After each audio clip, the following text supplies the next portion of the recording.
Paz e graça, meus amados irmãos, Deus abençoe a todos vocês, com toda sorte e bênção. Deus abençoe o seu corpo, a sua alma e também o seu coração.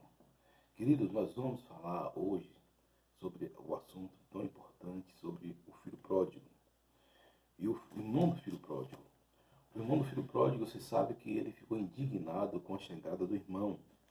Ele ficou muito infeliz com a chegada do irmão mais novo, porque o irmão mais novo ele tinha gastado o seu dinheiro com as meretrizes, com as prostitutas, enfim, enfiou o pé na jaca e fez coisas que não deveria fazer. Mas, no entanto, queridos, ele sofreu uma mudança, ele sofreu uma metanoia e ele tinha esse relacionamento com o pai. Né? O irmão mais velho, ele vivia como escravo, mas sendo livre. Ele vivia como escravo, mas sendo filho. Ele vivia como escravo, mas sendo uma pessoa livre, né? Ele vivia como escravo, mas tendo um pai. Então, o que nós podemos observar é que a mentalidade daquele homem estava totalmente errada. A mentalidade dele é uma mentalidade de escravo. E mais do que isso, ele não tinha um relacionamento com o pai. Ele não tinha um relacionamento com Deus, né?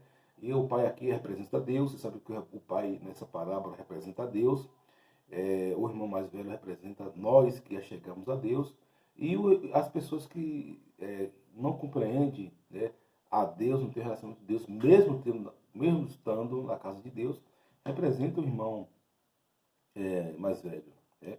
Uma coisa que eu sempre falo, queridos, que a mudança ela começa de dentro de nós e não fora. A mudança ela começa de dentro de nós e não fora. A mudança de dentro para fora. Jesus falou para os fariseus, olha, quando ouviste que o reino de Deus está aqui, ali, não dê crédito. O reino de Deus começa dentro de vós. O reino de Deus começa dentro. A mudança ela é interna. Toda a minha vida eu sempre soube que a mudança ela é interna, que ela vai exteriorizar, né, para a vida externa. Aí você vai ver os frutos do Espírito, né, os dons do Espírito, dentre tantos outros relevantes. Né? E uma outra característica daquele rapaz que quem nasce da carne é carne, quem nasce do Espírito é Espírito. Então ele não deu vazão ao Espírito de Deus, ele não deu vazão ao Espírito Santo de Deus trabalhar na vida dele, porque se verdadeiramente o Pai vos libertar, verdadeiramente sereis livres. Né? Outra coisa que nós podemos observar, que permanece em Deus e Deus nele dá frutos. E aquele homem, ele estava tomado por um egoísmo, você vai ver um egocentrismo desse homem, você vai ver uma angústia, uma amargura dentro desse homem, porque, aliás, enquanto o cara estava, meu irmão estava perdido, meu irmão estava, se fosse o bom senso, se fosse um pai que tivesse um relacionamento com o filho, era para ele sentar ali com o pai, celebrar a chegada do irmão. Olha, nosso irmão chegou, ele mudou, mesmo que ele não mudasse as coisas que eram dele, ele quis sair porque quis, mas as coisas que eram dele. Então, queridos, nós devemos ter essa mentalidade de fazer as coisas certas, né? Então, e de olhar para os aspectos corretos, né? Uma outra coisa que eu gostaria de falar para vocês é o seguinte: nós devemos pedir ao Espírito Santo relacionamento com Ele. Devemos pedir ao Espírito Santo intimidade com Ele. Porque, queridos, quem você tem uma unidade, se você não sabe quem você é, né, você acaba se perdendo. Né? Se você não sabe quem você é, você acaba se perdendo. A verdade é que Jesus te chama para sentar à mesa. Jesus ele quer conversar com você. Jesus quer ter você por perto. Né? Então, há necessidade dessa intimidade. E nós vivemos hoje, queridos, em três aspectos que retratam realmente aquela situação do filho mais velho. Primeiro, a apostasia, aqueles que dizendo servir a Deus, mas não andam como cristão.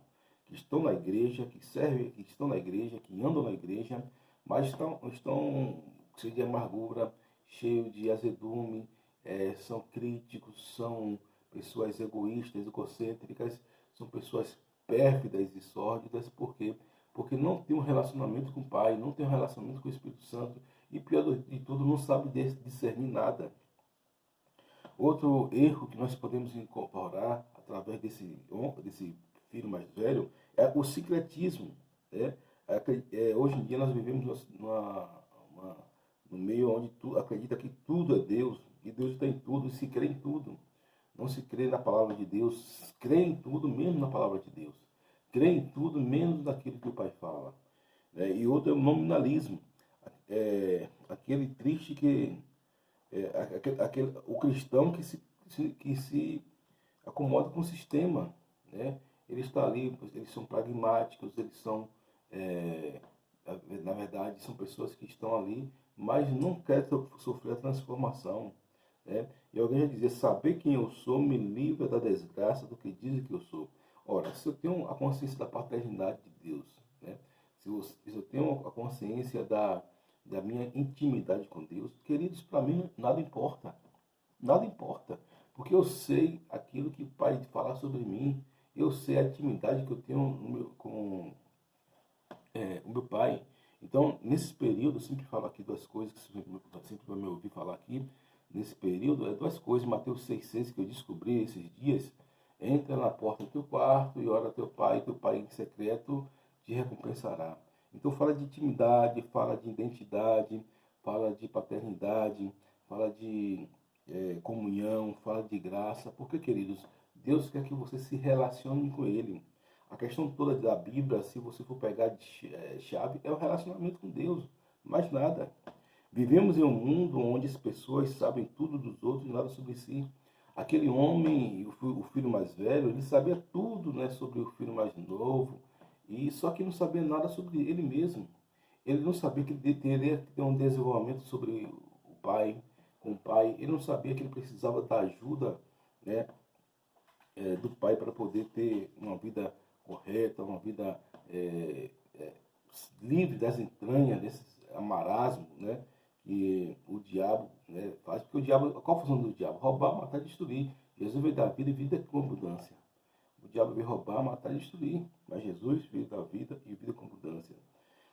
E ele leva dentro mais desviado quanto o irmão. Ele estava tão desviado, né, quanto o irmão. Ele estava tão desviado quanto o irmão. Porque, queridos, é necessário nós ter algumas mentalidades, né, algumas coisas. O irmão que sofreu a metanoia, né, o irmão ele sofreu a metanoia e ele sofreu uma mudança. O filho mais velho foi o que foi o fruto da metanoia, né, o mais novo. E houve uma mudança na vida do filho mais novo. Ele entendeu a paternidade. Ele falou, olha, estava comendo lá porco, estava lá cheio de prostituta, cheio de mais. Ele entendeu que aquilo era porcaria, literalmente. Ele foi literalmente por porco. E ele volta para a paternidade do pai, né? Então, eu gosto muito da questão quando as pessoas, porque há uma chance para todo mundo, queridos. Bartimeu, Jesus falou, largou a capa e seguiu Jesus e estava fora, né? Zaqueu, né, Jesus falou, chegou salvação nessa casa. Então, nós devemos pedir ao Espírito Santo relacionamento com Ele, né? A mudança começa de dentro de nós e não fora de nós. Então, queridos, ele viveu como escravo. Você tem tudo para pedir a Deus aquilo que você necessita, você precisa tudo para pedir a Deus aquilo que você gosta, né? E você precisa estar nos caminhos do Senhor, estar vivendo na palavra do Senhor. Queridos, e outra coisa, e não quebrar princípios, queridos. Eu vejo muitas pessoas, às vezes, pessoas quebrando princípios e valores. Princípios e valores, queridos, têm que ser estabelecidos. Nós estamos vivendo em uma época onde a palavra de Deus, a palavra de Deus, querido, nunca vai deixar de ser palavra de Deus. E nunca vai faltar quem seja coerente na palavra de Deus. Agora, nós vivemos em uma época onde as pessoas, né, você vê aí, pessoas que não têm vida com Deus nenhuma, né, e querem ditar regras de princípios e morais, onde os valores da Bíblia são invertidos, onde os valores da Bíblia eles estão sendo totalmente colocados de lado, né? Nós vemos, porque, queridos, eu já falei aqui, independente da sua teologia, independente da sua prática, né, litúrgica, se você é metodista, se você é anglicano, se você é adventista, se você é presbiteriano, se você é qualquer dessa igreja, independente, e até da Testemunha de Jeová dos Mormons, né? Se você que precisa de um ajuste, né? Precisa de um ajuste porque tem coisas ali que você precisa ajustar. Agora é o seguinte, Jesus fala, vinde a mim, os que cansados é o primeiro que eu vos aliviarei. Encontrarei descanso para a vossa alma e aprendei de mim que sou manso e humilde de coração.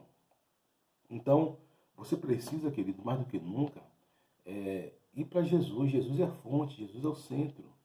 Né? Jesus é o centro. E beber da água da vida, que é Jesus. Jesus fala o seguinte, Mateus 5,14, Jesus fala que ele é a luz do mundo. João 7,37, ele fala, quem tem sede, vem e beba. Jesus tem um manancial, querido, da água da vida. Agora, a questão interessante que você precisa perceber é que você precisa estar alinhado com os princípios de Deus. Você precisa estar alinhado com a palavra de Deus. Você precisa estar alinhado com aquilo que Deus te chamou. Você precisa estar alinhado com a graça de Deus. Né? O diabo ele vem roubar, matar e destruir. Essa é a missão do diabo. Qual a missão do diabo, pastor? Roubar, matar e destruir. Não tem outra, não tem... eu vou orar aqui para ter uma revelação extraordinária, para saber o que o diabo vai fazer. Não, meu amigo, o diabo vai roubar, matar e destruir. Né? E Jesus nos instituiu para que possamos ser um bloqueio contra todas as obras do diabo, né? Desfazendo as obras do diabo no nome de Jesus. Né? E confiar, acredito, somente em Deus. A 2 Crônicas 20:20 diz o seguinte, crê em Deus, estarás seguro, crê nos seus profetas e prosperarei. Jesus fala em João 15, versículo 5, sem mim nada podeis fazer. Sem mim nada podeis fazer. Então, queridos, sem ele, né, nós não podemos fazer nada. Então, nós devemos ter, queridos, essa oportunidade. Nós devemos ter a mentalidade de mudança, né? Então, Deus tem muita banquete para nos dar, Deus tem muitas coisas para fazer. Agora, nós temos que ter esse relacionamento com Deus. Nós devemos desenvolver essa comunhão com Deus, né? Hoje em dia, como falei, a apostasia dentro da igreja, queridos, eu fico abismado. E quando eu fico abismado, queridos, não é questão de ser hipócrita, nem ser demagogo, não. Eu acho o seguinte, que não estou falando de pessoas perfeitas, que eu sou teólogo, pastor, labuto pela misericórdia de Deus há muito tempo, né, na linha de frente do Evangelho, estudando, pesquisando, ouvindo os maiores homens de Deus, de nossa atualidade, os antigos também, né, do mundo. E eu sei que não existe homem perfeito, não vai existir. Agora, existe a legalização do sistema mudando dentro da igreja. Dentro da igreja. Existe a comodidade com o pecado dentro da igreja. Existe a materialização do ofício do pecado dentro da igreja. E isso não pode.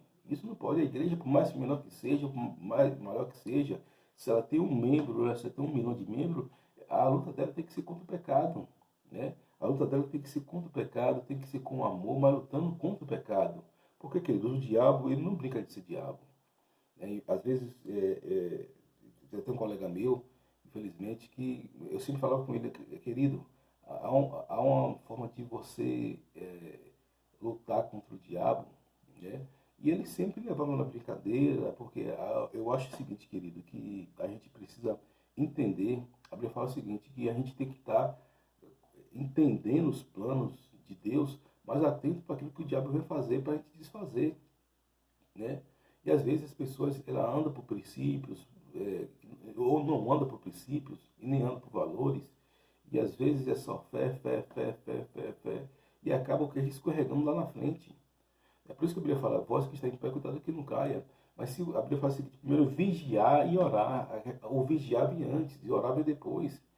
Muitas das vezes você não precisa nem orar se você vigia antes, né?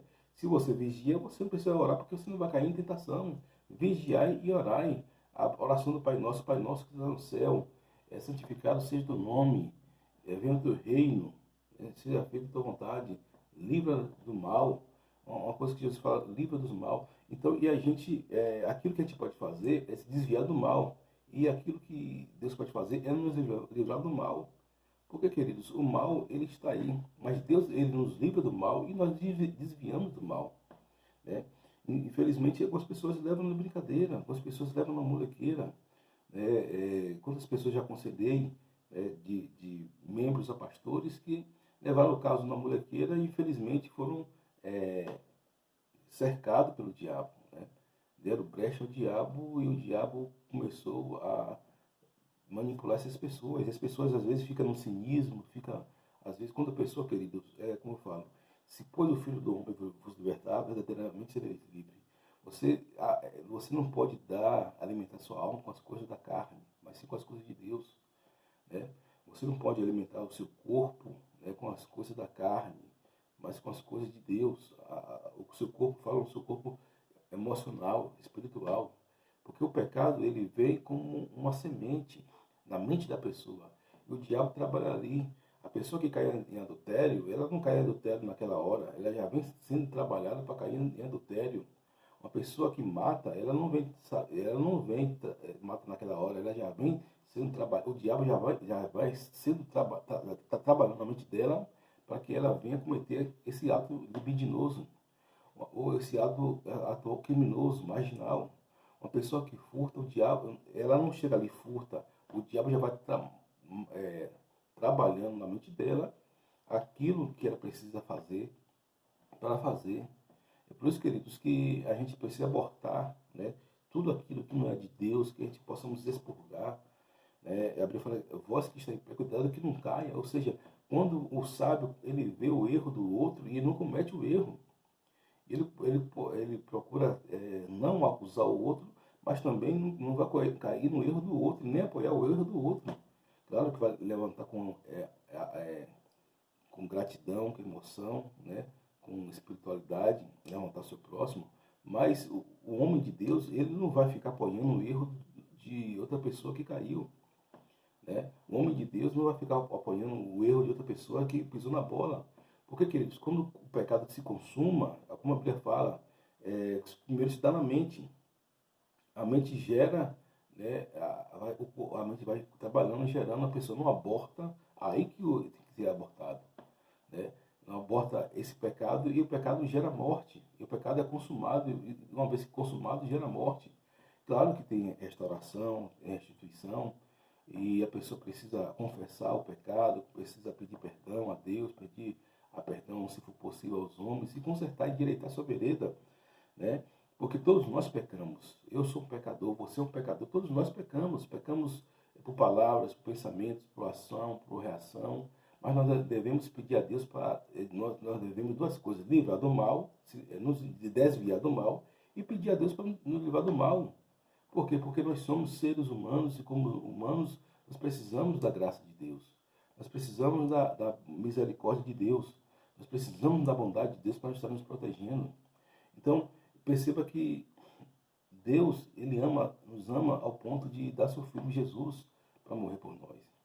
Agora é necessário que as pessoas também seja coerente, né? Não fique no erro, não fique no pecado, não institua o pecado como prática de vida.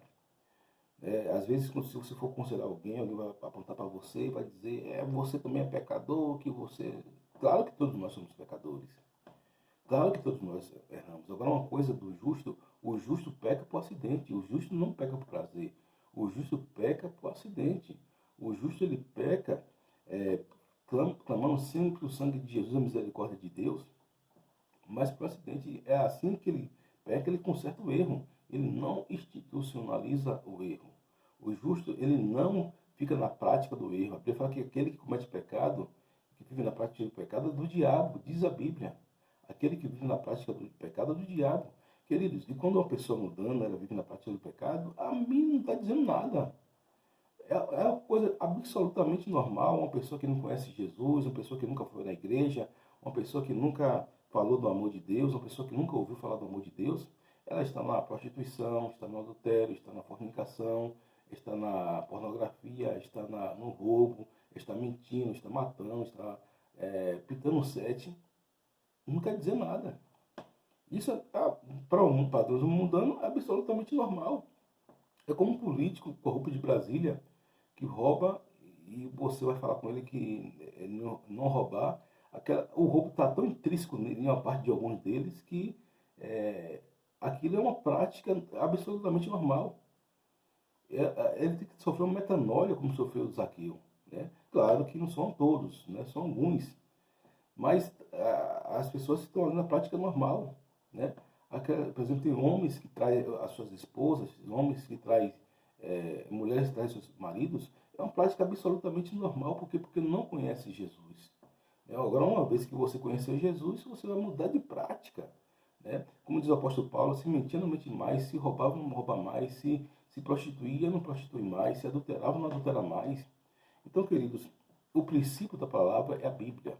Não, eu sempre falo aqui, queridos, ouça pessoas que falem, não sabe falar um português bonito, mas viva na prática da palavra, do que ouvir pessoas com um vocabulário bonito, bem elocubrado, bem sofistificado, aquelas palavras rasgadas, aquelas palavras bonitas, aquelas palavras eloquentes, mas não tem nada de espiritualidade, né? Não tem nada de espiritualidade e está cheio, e está cheio. É um dos homens que eu falo, infelizmente, né, que já foi grande usado por Deus no Brasil, né, e no mundo, né, e nada contra ele, porque ele perdeu a essência ele perdeu. A essência que está dentro dele, a gente percebe que ele se perdeu. Né? É o Caio Fábio. O Caio Fábio foi um homem espetacular, usado por Deus como um pouco nesse mundo. Mas é um homem que foi tomado de uma raiz de amargura e fala muitas besteiras, muitas asneiras, embora uma outra coisa que ele fale é sensato. Né? Como você for pegar qualquer especialista aí em desenvolvimento humano, psicólogo, não precisa conhecer Jesus para falar algo que é correto. Não precisa conhecer Jesus para falar algo que é ético, moral em determinado aspecto. Não precisa. Então nós vemos aí pessoas como o Caio Fábio, né, como o Anderson Silva, e como dentre tantos outros relevantes, que são aberrações teológicas, são pessoas que se tornam hereges, né? Independente do conhecimento, como pessoa, queridos, uma pessoa extraordinária, você vai ver conhecimento, né, sendo derramado naquela pessoa, mas a Bíblia, querida, é uma contracultura da fé, mudando. A Bíblia vai de encontro com tudo que é mudando. É por isso que você vê muitos pastores que eles são arcaicos, mas eles são, digamos assim, pragmáticos na defesa, na apologia da fé. Por quê? Porque não pode, a igreja não pode se mudar ao mundo, o mundo tem que se mudar à igreja. Agora, claro, com isso não vou dizer que a pessoa não vai usar táticas, né, estratégias divinas, né, de acordo com a palavra de Deus para ganhar almas. Né? Já falei aqui, queridos, eu sou muito bem resolvido com doutrina da igreja e com dogma de igreja. Agora, o que é heresia, eu combato. O apóstolo Paulo fala o seguinte: ao homem herege, depois de duas ou outra demonstração, é vital. O apóstolo Paulo fala para Timóteo: Timóteo, limita-se à sã doutrina. Limita-se à sã doutrina. E hoje o que é que eu vejo, queridos? É culto a anjos. O que é que eu vejo hoje? É anjo tem mais valor do que a Trindade divina. O que é que eu vejo hoje? O sincretismo, vassoura ungida, sal ungido. Queridos, nada contra a princípio. Né? A princípio, se for uma vocação de Deus para um propósito, né? Eu acho que nada contra. Agora, você estigmatizar isso para fins lucrativos, queridos, pelo amor de Deus, me ajude. Tenha paciência, né? Tenha paciência. Então, queridos, nós somos a esperança da glória. Cristo em nós somos a esperança da glória. Não somos melhor do que ninguém. Nós não somos pessoas que estamos acima do bem e do mal. Quem está acima de tudo é Deus. Agora, Cristo em nós, vamos produzir frutos. Pastor, você é perfeito? Nunca vou ser e nem serei até o dia do arrebatamento. Agora, uma coisa eu vou dizer para vocês: a perfeição nós vamos buscar. A perfeição nós vamos correr atrás. Então, meu querido, se você está nesse erro, se você está... não adianta você agora querer bater, institucionalizar o pecado. A maior arma contra o pecado é você confessar e deixar, acabou. Confessar e deixar o pecado, né? Você confessa seu pecado, a confissão é a maior arma que nós temos contra Satanás.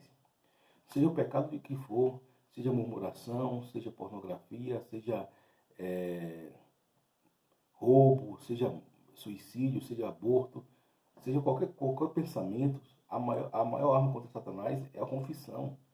Quando você confessa, meu amigo, você não sabe o poder que tem isso diante de Deus.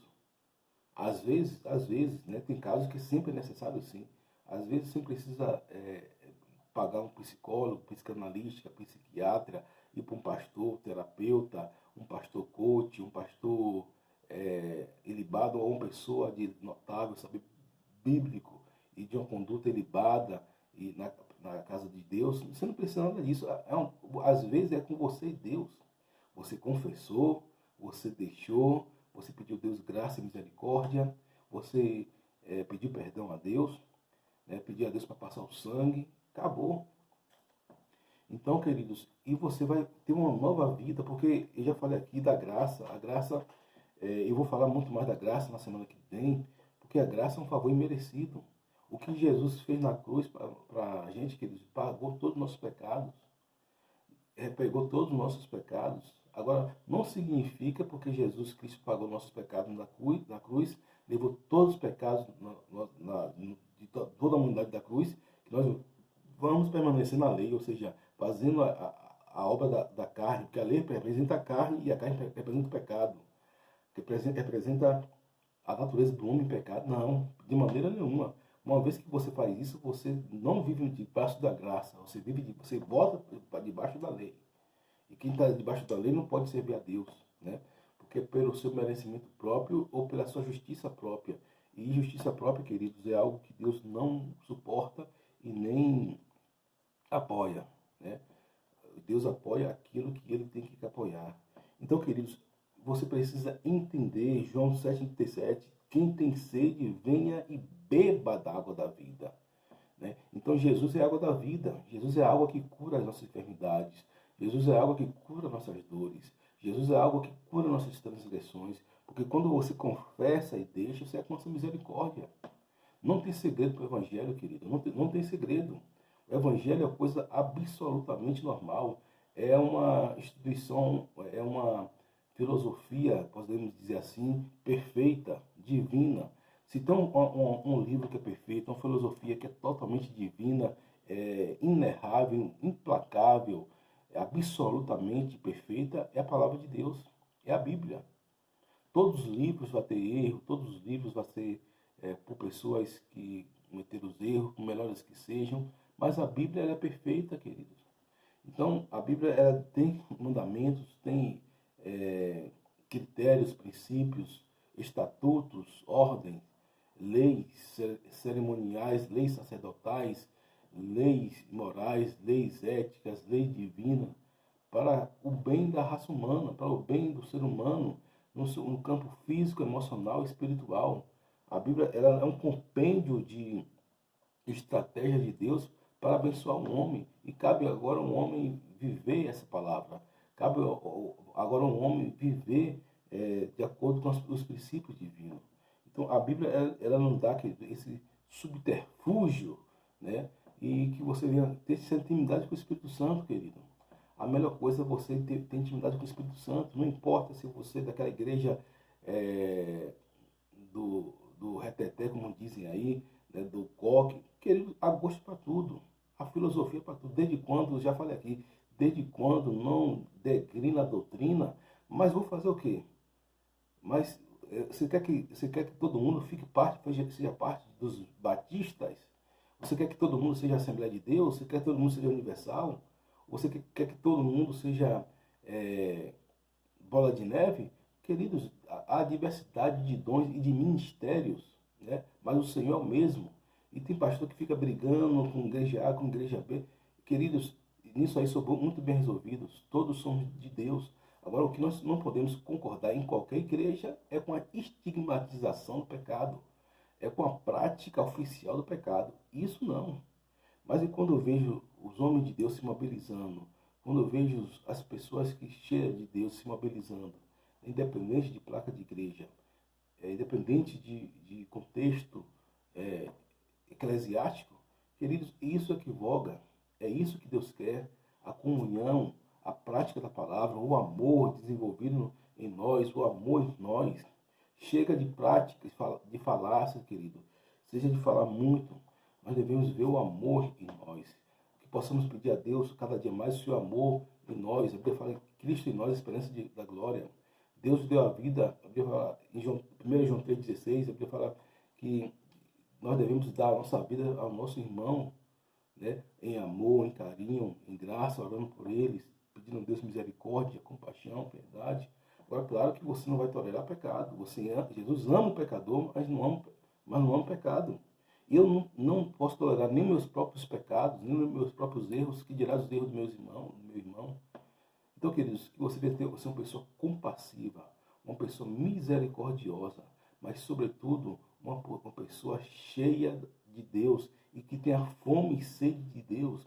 Vinde a mim, que todos que estão cansados e oprimidos, que eu vos aliviarei. Encontrarei descanso para vossas almas. Porque eu sou manso e humilde de coração, diz o Senhor dos Exércitos. Então, que Deus abençoe o seu corpo, a sua alma, o seu coração, que essa mensagem venha falar poderosamente na sua vida. E não se esqueça, querido, que a graça, a misericórdia, o quebrantamento, a humildade agrada o coração de Deus. Amém.